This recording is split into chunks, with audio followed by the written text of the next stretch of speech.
Olá, seja bem-vindo a mais um podcast Cidadania Participativa. E hoje vamos falar sobre a consciência negra para entendermos sobre a formação do mercado de trabalho brasileiro. Este é o nosso segundo episódio. Pá, para, pá. Isso, lá vem, segura que já vem. E o negócio vem com força hoje. Conforme pactuamos no primeiro podcast, aos grandes temas constitucionais para os debates político-eleitorais. Hoje trataremos sobre o mercado de trabalho brasileiro nas suas origens. Nas suas origens. Isso é, você sabe qual é a data? Fica a primeira pergunta. Pegou a visão? Então preste atenção. Qual é a origem? Do final do século XVI ao final do século... Isso mesmo, 19! Palmas para quem respondeu certo! Mais de 300 anos durante esse percurso. Lembrando a gente de que a nossa Constituição da República Federativa do Brasil, de 1988, traz como princípios registrados na nossa Constituição os valores sociais do trabalho. Os valores sociais do trabalho é um dos princípios registrados em nossa querida Carta Magna. E qual é o outro princípio também? Na nossa Constituição, a livre iniciativa. Logo, o mercado de trabalho é um tema político por excelência. Viram só? Deus, meu pai.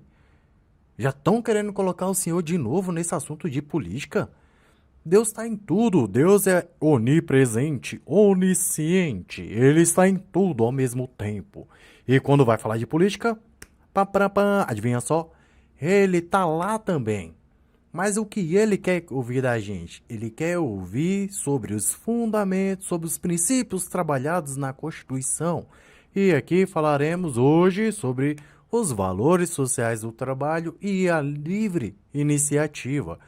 Em relação à consciência negra, para entendermos sobre a formação desse mercado de trabalho brasileiro. Então vamos lá fazer essa reflexão sobre isso, sobre essa consciência negra na formação do mercado brasileiro. Introdução para a meditação.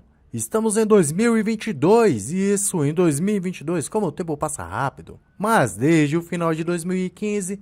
a taxa de desemprego está acima de 11%. Nossa senhora, é muita coisa, papai. São cerca de 7 anos de agonia para o trabalhador brasileiro.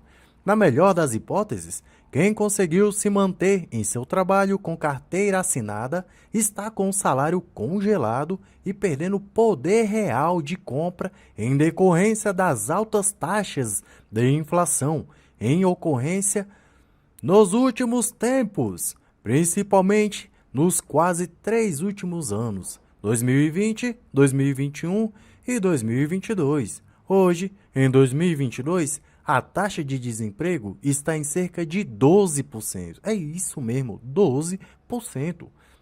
Salário congelado, mais alta inflacionária, acarreta diminuição da renda do trabalhador brasileiro. Eis a economia em recessão depressiva. Se você ainda não sabe o que é recessão depressiva, eu vou deixar um espaço para você comentar aí. Deixa a sua dúvida aí nos comentários sobre as palavras que você ainda não tem o domínio para surfar nessa vibe, nesse flow que é a perspectiva do nosso podcast. Trazer você para essa linguagem para não ficar falando dos 10 mandamentos quando o assunto é política, porque nos 10 mandamentos Deus deu esse trabalho a Moisés para nos apresentar. E na Constituição da República Federativa, Deus também participou e lá deixou os princípios, os objetivos para nós discutirmos e colocar na prática tudo isso. E como que faz a gente ir para a prática? A gente volta na história. Isso. E aqui estamos falando sobre o mercado de trabalho e toda essa perspectiva da consciência negra na evolução desse mercado. E Por incrível que pareça, hoje temos a internet para divulgar para Deus e o mundo sobre o nosso ponto de vista. É isso mesmo. Então vamos continuar. Os salários estão congelados, mas a alta inflacionária, que acarreta a diminuição da renda do trabalhador. Então, se você recebe salário mínimo, cada dia que passa, esse seu salário mínimo está valendo cada vez menos. Eis a economia em recessão depressiva. Quanto à informalidade, desde 2015 estamos com a taxa referente ao emprego precário e desprovido de direitos trabalhistas acima de 35%. É isso mesmo, 35%. Estão botando para lascar no do brasileiro. Isso! Hoje estamos batendo o recorde, porque a cada 100 trabalhadores ocupados, cerca de 40 são trabalhadores precarizados, sem carteira assinada, sem previdência social, os empreendedores sem acesso a crédito. 40% é a taxa da informalidade no mercado de trabalho brasileiro.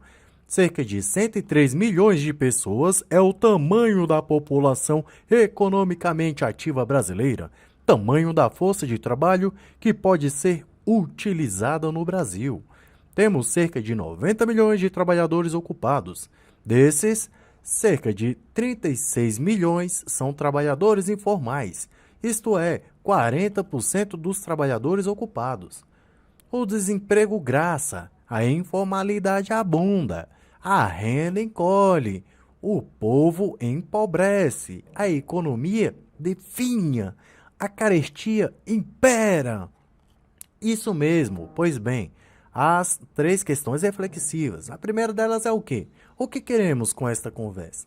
A resposta é muito simples. Queremos incorporar inteligência para uma adequada compreensão do conhecimento sobre a nossa própria precariedade trabalhista, que está ligada diretamente ao modo como se deu o fim do regime da escravidão no Brasil. Isso mesmo, aqui para nós, há cerca de 134 anos atrás. Tratou-se de um processo histórico desenhista do nosso mercado de trabalho e das nossas periferias e redutos de extrema pobreza, porque as periferias brasileiras possuem preponderância ancestral escrava, ou seja, a nossa ancestralidade escrava prepondera em dominância nas periferias e bairros mais pobres do nosso Brasil. A propósito, hoje, 2022, já temos mais da metade da população brasileira em situação de insegurança alimentar. Mais de 116 milhões de pessoas sem condições nenhuma de fazer planejamento alimentar. E cerca de 20 milhões de pessoas na extrema pobreza. Observação: este texto quer provocar uma conversa madura entre pessoas inteligentes.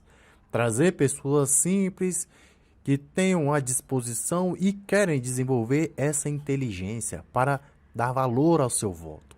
De modo algum, apelaremos para recursos linguísticos vitimistas. E a segunda reflexão: qual é a importância desta conversa para a nossa existência?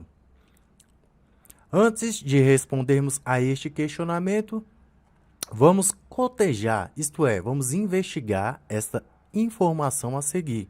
De acordo com Amanda Rossi, em artigo publicado na BBC News, Brasil, em agosto de 2018, ela diz: navios portugueses e brasileiros fizeram mais de 9 mil viagens com africanos escravizados e cerca de 4,8 milhões de africanos foram transportados para o Brasil e vendidos como escravos ao longo de mais de 3 séculos, em mais de 300 anos. Eu vou repetir o que ela diz. Navios portugueses e brasileiros fizeram mais de 9 mil viagens com africanos escravizados. Era viagem a passeio? Não, era trabalho. E que tipo de trabalho? Trabalho escravo. Quantas pessoas foram, Everton? 4,8 milhões de africanos. Isso, 4,8 milhões de africanos vieram para o Brasil e vendidos como escravos? Sim, justamente, ao longo de mais de 3 séculos, isto é, 300 anos. Olha como se formou o mercado de trabalho brasileiro. Aproximadamente 670 mil negros morreram no caminho. Ao longo de mais de 300 anos, navios portugueses e africanos embarcaram escravos em quase 90 portos africanos, fazendo mais de 11,4 mil viagens negreiras.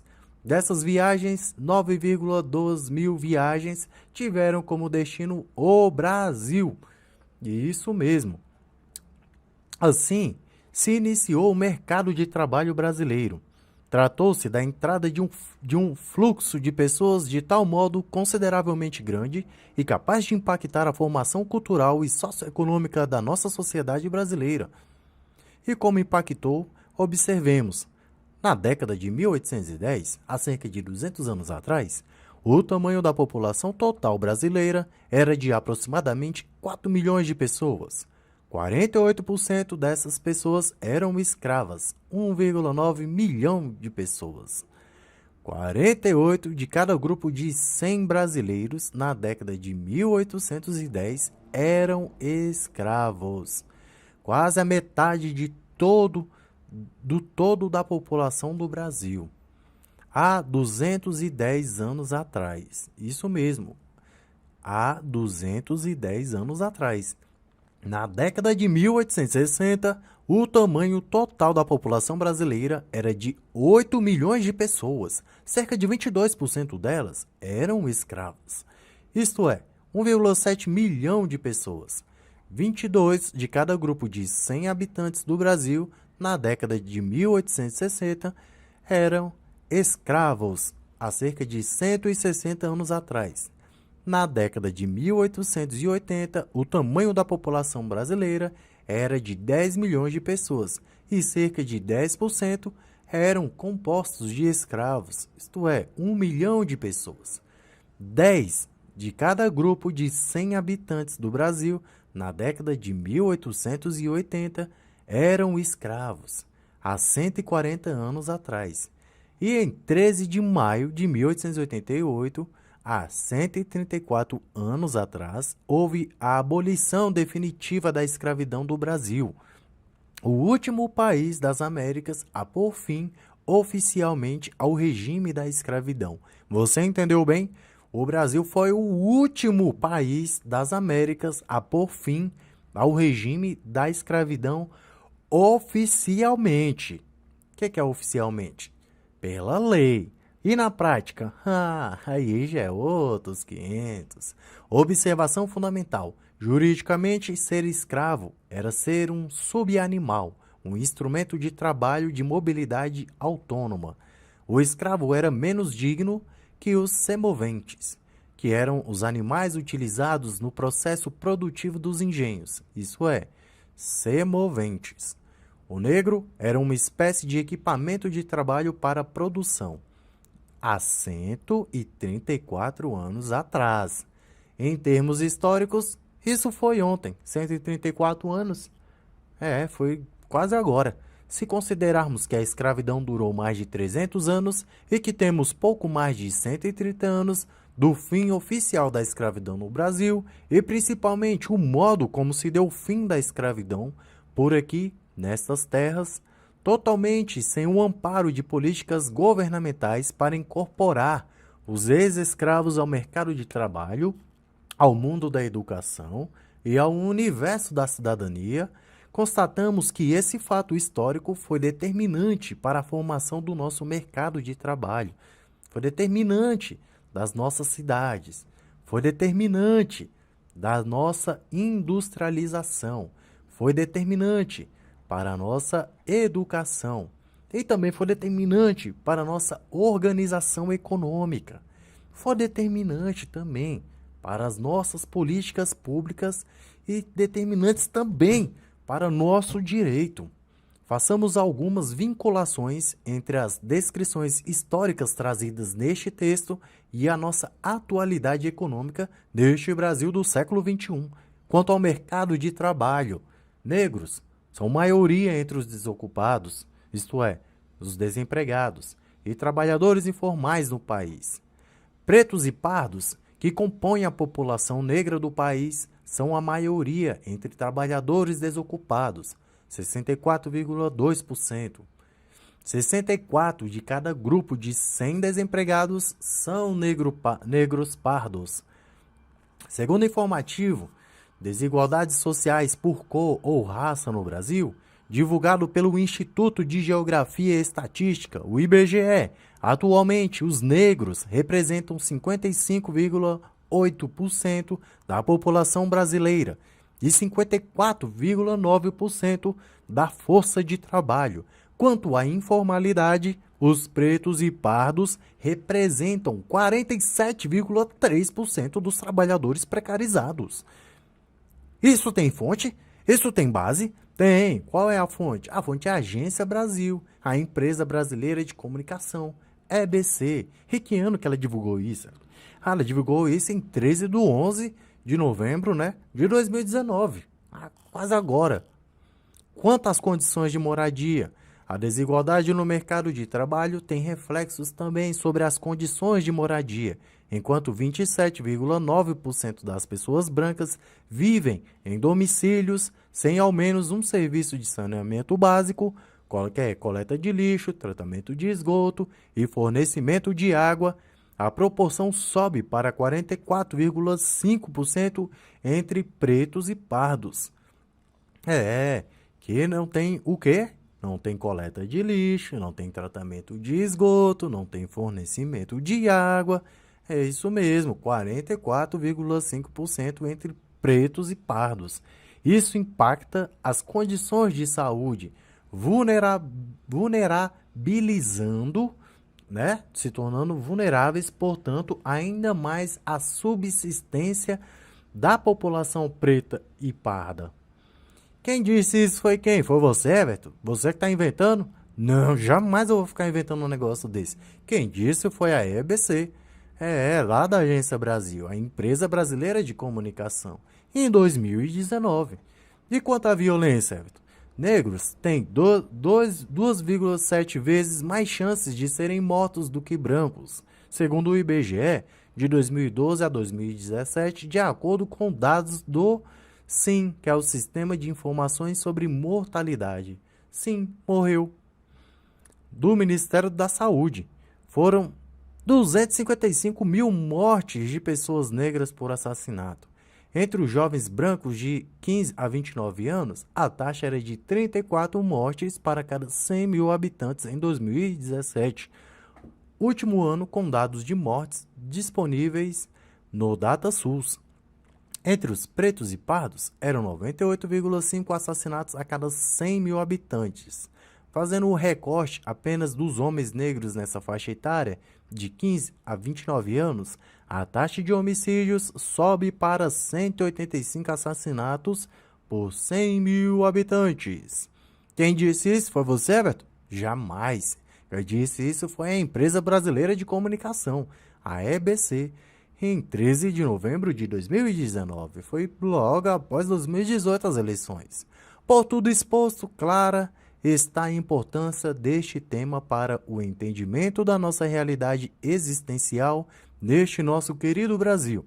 O que ganhamos ao incorporar estas reflexões à nossa compreensão? A resposta é muito simples. Dentre os muitos e diversos ganhos, podemos destacar o não reducionismo da reflexão sobre a consciência negra, a questão do racismo.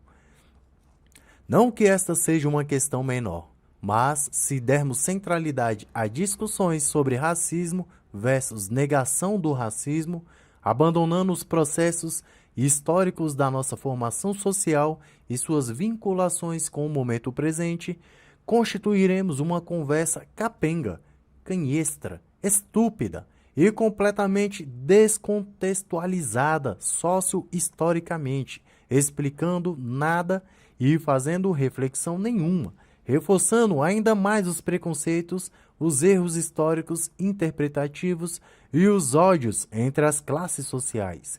E este foi mais um tema de relevância política, sem o qual não compreendemos adequadamente o nosso amado Brasil. Quais as fontes também consultadas? Quais são as fontes? Professor! Qual professor? João José Reis. Ele é um historiador e o Instituto Brasileiro de Geografia e Estatísticas. Quem conhece o IBGE? E esse texto foi realizado, concretizado pelo nosso querido, amado Rony Júnior, 36 anos, agente socioeducativo, formado em comércio exterior e pós-graduado em economia do setor público, responsabilidade fiscal. E esse foi mais um querido podcast para você, trazendo informações relevantes para você ter argumentos suficientes para observar durante as próximas eleições que estão chegando aí em 2022. Não deixe de refletir sobre esse assunto tratado aqui. Se você não entendeu, ficou algum espaço com dúvida, deixa aí no comentário, manda no direct, manda e-mail, manda para quem você sabe que entende de política, pergunta para ele e tudo mais se vos será acrescentado a partir do seu querido feedback. E Deus esteja convosco. Grato pela sua participação até aqui. E se você chegou até aqui, é porque esse conteúdo de alguma forma tocou em você. E se tocou em você, meu amigo, parabéns. Você tem alma. Você tem alma de brasileiro. Então venha comigo e vamos junto trabalhar esses assuntos. Beleza? Fica com Deus, abraça, até o próximo episódio.